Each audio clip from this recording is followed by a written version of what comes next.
안녕하세요. 슈퍼스퀘어 라이트를 이용한 C# 게임 서버 프로그래밍 챕터 3장 채팅 서버에 대해서 좀 설명하려고 합니다. 일단 채팅 서버에 대한 설명은 이미 글에 잘 나와 있기 때문에 사실 이 글을 좀 자세히 보시면 충분하시고요. 글을 보시고 코드도 좀 같이 보시고 사실 좀 더 확실하게 하시려면 직접 코딩까지 해보셔야 됩니다. 그래야지 확실하게 자기 것으로 가져가시지 그냥 눈으로 보면 이게 머릿속에 잘 남지가 않습니다. 그리고 또 제가 뭐 또 나름대로 좀 자세히 글로 적어 놓았지만 설명이 부족한 부분은 AI를 통해서 해보시면 좋으실 것 같아요. 요즘 대부분 AI들이 특히 뭐 지금 이 책은 이렇게 보시면 제가 제미나이 2.5%로 이제 좀 이 AI를 사용해서 했는데 제미나이에 보면 좀 재밌는 좀 편한 기능 중에 하나가 질문을 할 때 파일 첨부를 할 수 있는데 이 코드 첨부도 가능하거든요. 보면 특히 코드를 디렉토리를 선택하면 그 디렉토리에 있는 파일을 싹 다 그냥 제미나이 쪽으로 넣어서 질문할 수가 있습니다. 보면 그래서 이 채팅 서버에 대해서 잘 이해가 안 가실 때는 뭐 제미나이 말고 다른 것도 다 이런 비슷한 기능을 다 두고 있으니까 그런 것을 사용하셔도 되고 제미나이를 사용하시는 분들은 또 그렇게 사용하시면 좋으실 것 같아요. 그래서 질문하실 때 이게 질문을 하고 싶은 그 코드를 AI한테 입력을 시킨 이후에 질문하시면 좋겠습니다. 예, 채팅 서버는 슈퍼스퀘어 라이트 쪽 저장소에 가면 튜토리얼스에 채팅 서버라고 있습니다. 챗 서버라고. 그래서 이 서버 코드에 대한 설명이라고 보시면 될 것 같고요. 이 앞에 에코 서버까지는 사실 좀 유용한 프로그램은 아니죠. 우리가 클라이언트가 요청 보낸 걸 그냥 되돌려주는 프로그램 그런 거는 만들지는 않죠. 그런 건 사실 쓸모가 잘 없고. 근데 이 챗 서버부터는 좀 쓸모 있는 프로그램이라고 보실 수 있습니다. 일반적으로 우리가 채팅이라는 기능을 많이 하고 채팅이라는 걸 많이 쓰죠 보면. 그래서 그런 거에도 관계되고 특히 이 채팅 서버에서 조금만 변형하면 바로 게임 서버가 됩니다. 예. 이 룸 안에서 방 안에서 채팅만 하는 게 아니고 그래서 게임을 하면 게임 서버가 되죠. 그래서 게임 서버를 만들기 위한 아주 가장 근본 기반이 될 수 있는 서버이기 때문에 이 서버를 잘 이해하고 계시면 좋으실 것 같아요. 슈퍼소켓 라이트 기준으로 다시 보시면 그쪽에 있는 코드를 만약에 빌드를 하면 빌드한 저장 결과물은 튜토리얼 디렉토리에 있는 서버스 빈스라는 디렉토리에 대부분 생성이 됩니다. 제가 옵션을 그렇게 맞춰놨기 때문에. 그리고 그 안에 가보면 run underbar chat server 배치 파일 BAT가 윈도우 기준인데 그래서 그 안에 보면 이렇게 나와 있습니다. 보면. 그래서 만약에 배치 파일을 사용하지 않는다든가 혹은 윈도우가 아닌 경우는 이거 직접 입력해 주시면 좋으시겠죠. 예.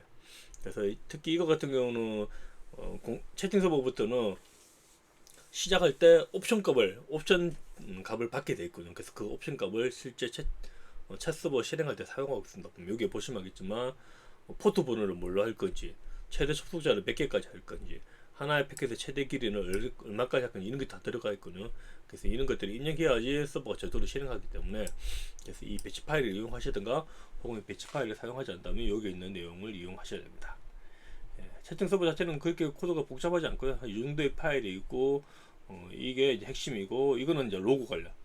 참고로 슈퍼스퀘어 라이트는 기본적으로 인터페이스 맞춰주시면 뭐 로고는 뭘 사용해도 상관없습니다. 보면 지금 여기는 이제 N 로고로 사용하고 있는데 뭐 세리 로고로 사용하셔도 되고 혹은 Z 로고로 사용하셔도 되고 다만 슈퍼스퀘어 라이트에서 정의의 인터페이스만 로고 인터페이스만 재정해줘서 넣어주시면 됩니다.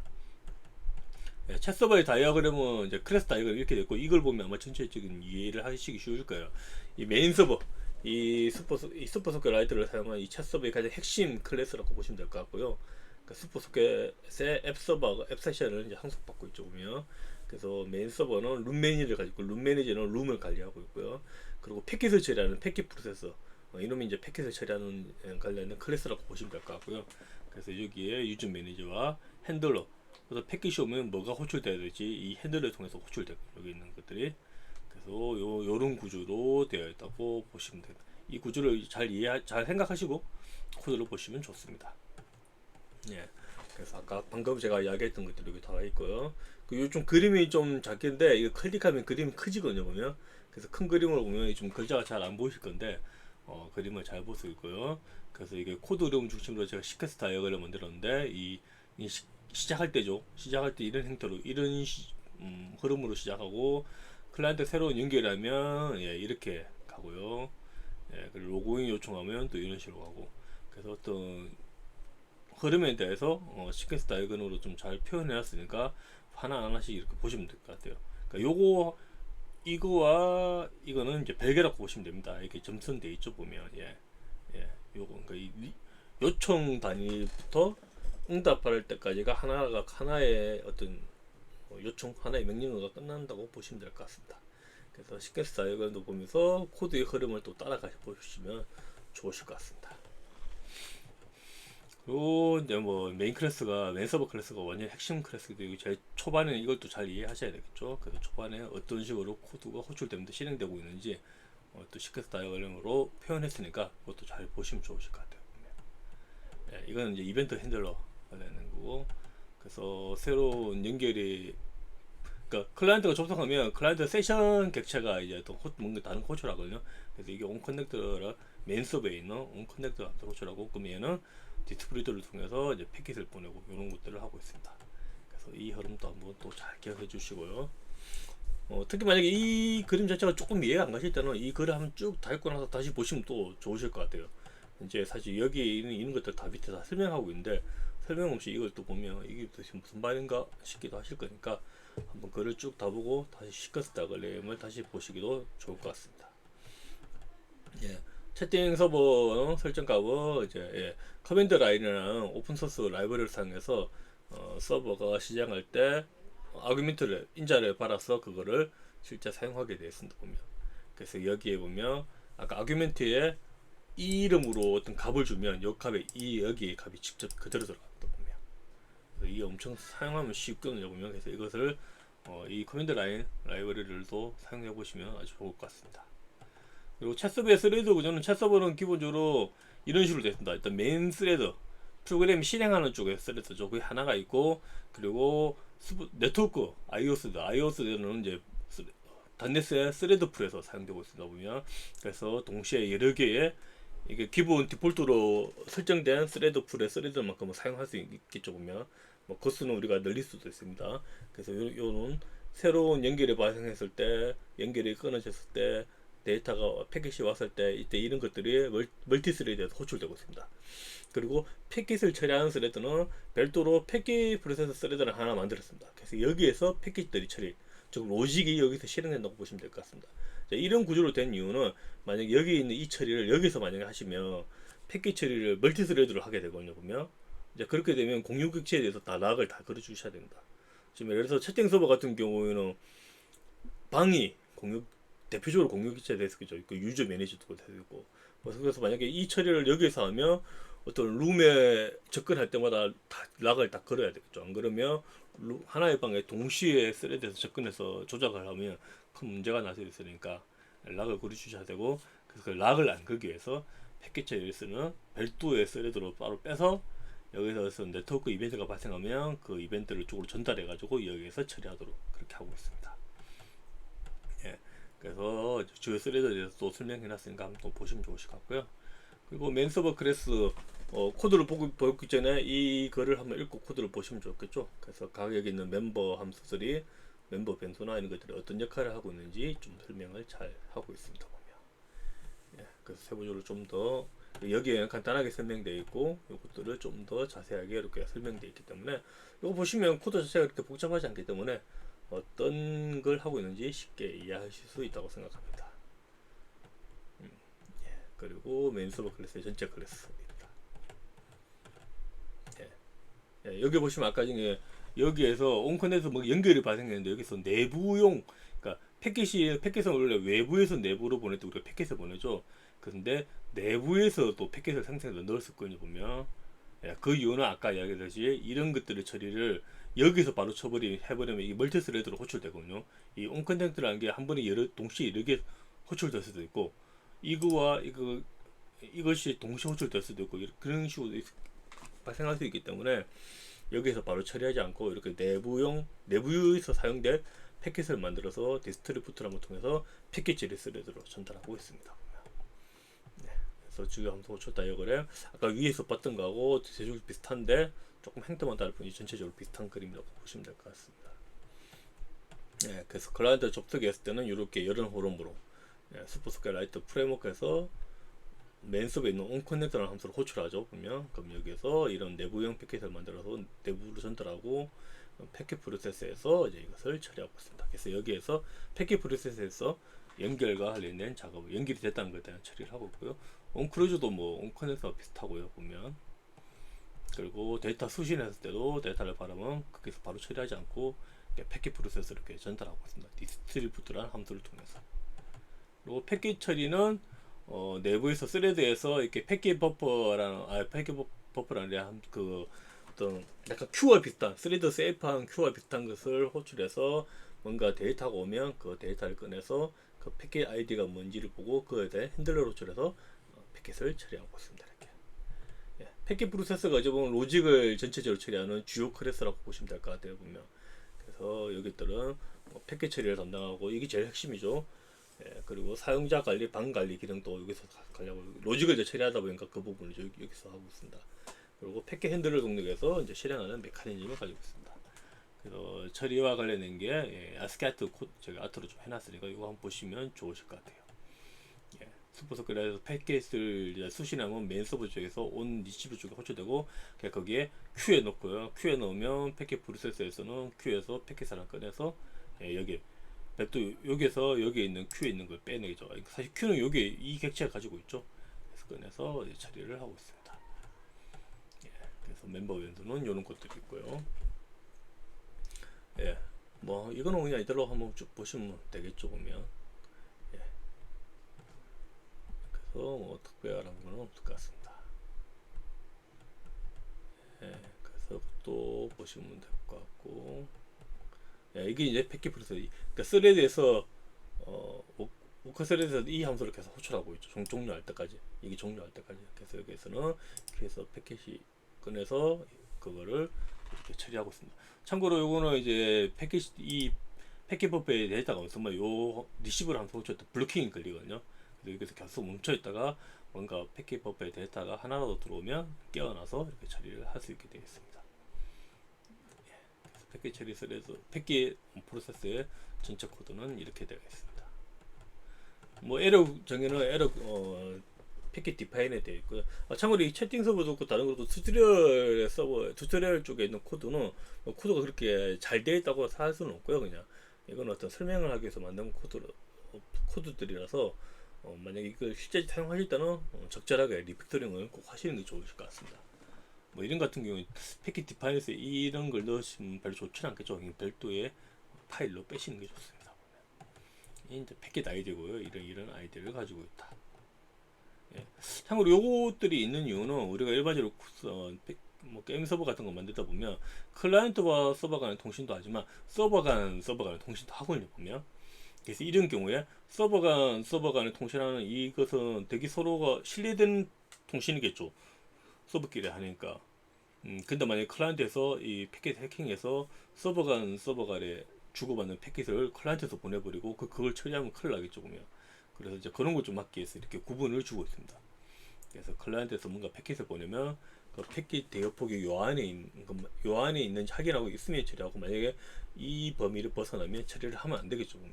그래서 그런 걸 하기 위해서 이렇게 구분자를 두고 있다고 생각하시면 좋을 것 같습니다.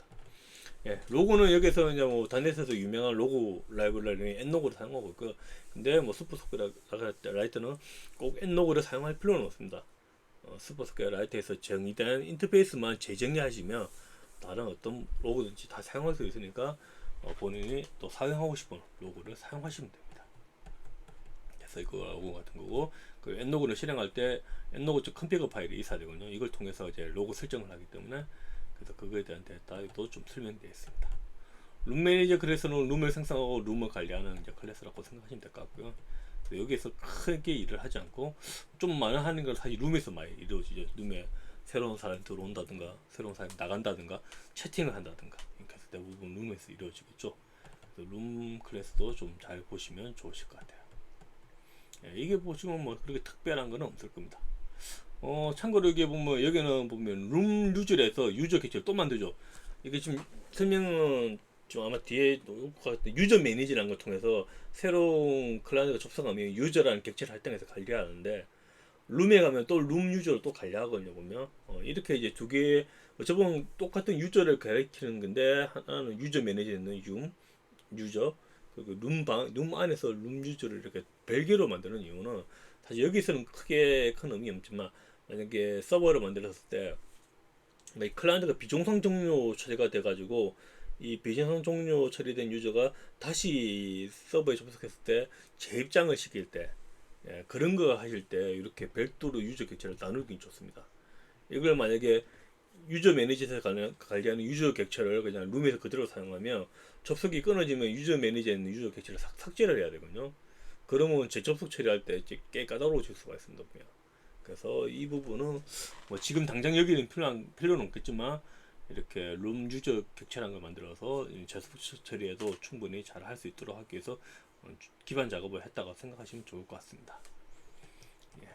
그래서 이거는 뭐 그냥 그대로 한번 쭉 설명 보시면 좋을 것 같고요. 뭐 이름만 봐도 대체 어떤 역할을 하는지나 충분히 알 수 있을 거라고 생각합니다. 예. 그래서 이거는 룸 유저, 아까 전에 제가 말했던 룸 유저는 다양한 좀 역할을 할 수 있는데, 현재는 이게 채팅 서버에서는 그런 기능을 구현하지 않아서 이렇게 코드 자체는 되게 간결하게 되어 있습니다. 그리고 이제 클라이언트가 보내 패킷을 처리하는 부분은 이 패킷 핸들러 클래스를 상속한 클래스에서 대부분 구현 코드가 다 들어가 있습니다. 보면. 그래서 패킷 핸들러를 상속한 클래스에 있는 함수들을 보시면 어떤 패킷 처리를 어떤 식으로 하고 있는지 충분히 다 알 수가 있습니다. 보면. 예. 참고로 이제 패킷 핸들러 이 클래스를 상속해서 다양한 클래스를 만드는 이유는, 이렇게 하지 않으면 하나의 클래스가 너무 방대해질 수가 있거든요. 그러니까 패킷이 새로 만들어질 때마다 핸들러를 등록하고 이걸 하나의 클래스 다 등록해버리면 하나의 클래스가 너무 커져 버릴 수가 있겠죠. 보면. 그래서 그런 걸 좀 해결하기 위해서 베이스 클래스, 상속 베이스 부모 클래스를 하나 만들고, 이 패킷을 어떻게 구분할 수 있는 단위로 클래스를 다시 짜게 해서 가지고 패킷 핸들러를 정리하고 있습니다. 패킷 커먼 같은 경우는 뭐 로그인과 관련된 일반적인 것들을 관련된 핸들러를 정리하고 있습니다. 그래서 여기에서 보면 연결을 했을 때, 접속이 끊어졌을 때 로그인 할 때 여기서 다 하고 있고요. 그리고 밑에 보면 룸 클래스는 말 그대로 룸과 관련된, 그러니까 방 입장부터 시작해서 방에서 나갈 때까지가 관련된 패킷 핸들러를 다 PKH 룸 클래스에서 다 핸들러를 정리해서 하고 처리하고 있습니다. 그래서 이 부분을 한번 쭉 이렇게 보시면 될 것 같습니다. 예, 채팅 서버 클래스 자체는 크게 복잡하지 않기 때문에 위에 있는 코드를 좀 잘 보시고, 그리고 쉽게 시작을 해. 방입장, 방채팅, 방나가기. 사실 여기서는 요 세 개가 총 4개죠. 예. 입장 나가기, 방채팅, 방나가기. 클라이언트 연결이 끊어지면 이건 뭐냐면, 방에 있는 상태에서 만약 연결이 끊어버렸을 때, 사실 우리 정상적으로 한다면 방에서 연결을 끊더라도 프로그램 클라이언트가 바로 접속을 끊지 않고 유저한테는 모르겠지만 방 나가기를 서버한테 보내서 정상적으로 나가는 게 좋겠죠. 근데 이제 그렇게 되지 않고 비정상 종료로 클라이언트가 종료될 수도 있고요. 혹은 뭐 그렇게 또 종료되게 또 기능을 만들 수도 있겠죠, 보면. 그래서 그런 경우에 방 나갈 때 그냥 나가지 않고, 여기 보시면 방 나갈 때 끊어진 패킷을 처리하는 쪽에서 이 사람이 방이 있는지 없는지를 보고, 만약에 방이 있으면 방 나가게 하는 기능을 쭉 구현되도록 하고 난 이후에 연결을 끊도록 그렇게 하셔야 됩니다. 안 그러면 요 부분이죠. 안 그러면 방에 사람은 이미 연결이 끊어졌는데 방에 사람이 있는 것처럼 돼버렸을 거냐 보면. 요런 처리, 이게 어찌 보면 예외적인 처리죠. 그래서 이런 것들을 꼼꼼하게 잘 해주시면 좋으실 것 같습니다. 예, 그래서 설명들은 이제 주요 설명은 제가 대부분 다 했고요, 보면. 그래서 여기에 있는 설명 한번 쭉 보시면 좋을 것 같습니다. 그 다음에 좀 이해가 안 가시면 코드와 같이 또 보시면서 해당 부분을 설명하는 부분과 코드를 같이 보면서 하시면 좋을 것 같고요. 특히 저는 이제 머릿속에 꼭 누워져 이렇게 이런, 봅시다. 잠시만요. 예, 이런 시퀀스 사이클, 이것들을 머리에 잘 넣어 놓으시고 이걸 머릿속에서 코드로 그려낼 수 있으면 대부분 다 제대로 이해하신 거죠. 예, 그리고 이 전체 이런 그림들의 머릿속에 잘 넣어 주시면 이해하시는데 크게 도움 되실 거라 생각합니다. 그리고 제일 중요한 거는 꼭 직접 한번 코딩을 직접 하셔야 됩니다. 하시고, 그리고 좀 더 머리에 넣기 위해서 리팩토링도 한번 해보시기를 강력하게 추천합니다. 예, 그래서 이번 제3장 채팅 서버에 대한 주요 설명은 이것으로 마무리하도록 하겠습니다.